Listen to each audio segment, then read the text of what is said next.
Dites-moi, quel a été mon crime pour que je sois l'une de ces victimes? Car il a fallu parmi les 132 millions de filles non scolarisées que je sois parmi les 12 millions non scolarisées et mariées avant l'âge de 18 ans. Père, aujourd'hui je vous accuse car vous m'avez dit, cesse de plaider ma fille et oublie le chemin de l'école, car tu n'y seras jamais. Je choisis celle qu'il te faut, qui te fera femme, tu lui donneras des enfants, et c'est ça la loi. Voilà aujourd'hui que j'assume les conséquences de cette loi avec fréquence. Voilà aujourd'hui ce que je suis devenue. La ruine de ma génération. Celle qui n'a pas été à l'école. Celle qui est là à s'occuper.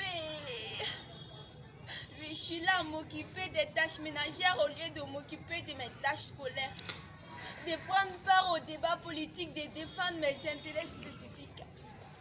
Au lieu de vous faire voyager à travers mes textes comme Malika, je suis là à voyager entre les Tobili, Nenoro, Finoro. Mon foyer qui me donne envie de m'évanouir, contrairement au foyer d'une femme instruite qui est pliée épanouie. Et c'est elle qu'on appelle maman et nous, na. J'en ai marre de me putoyer sur mon sort, marre de voir mes jeunes sœurs non scolarisées. Et c'est pourquoi je vais utiliser cette voix tout fou pour sensibiliser leur manibo à ne pas faire le même erreur fou que mon bois a fait.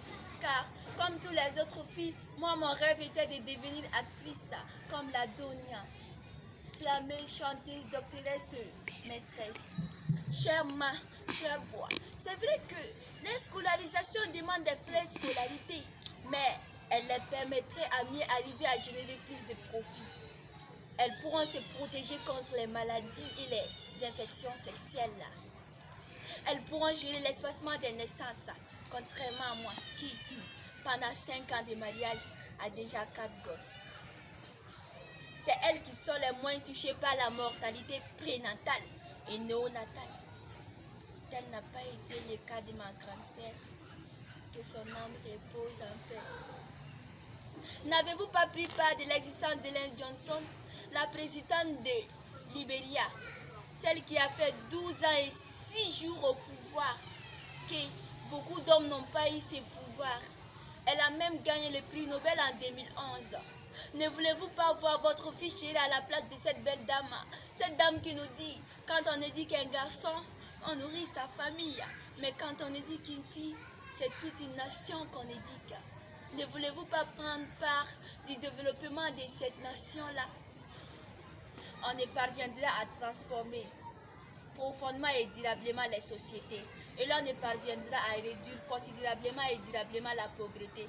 Que quand les filles recevront la base de l'éducation dont elles ont besoin et qui est leur droit fondamental. Au secrétaire général des Nations Unies, j'ai emprunté ces 4 ans. Juste pour vous dire à quel point c'est magnifique, à quel point l'éducation est importante pour nous les filles, à quel point c'est magnifique de voir ta fille chérie habillée en tenue avec un sac au dos. La joie que ça fait quand elle te donnera son premier salaire. Et c'est pourquoi je dis, Wallahi, Adjara Kokeyo, Amajayo, ne balorojo, ne demsoman bebeta lorola. Adjara yo, Amajayo, ne demso bebeta lorola.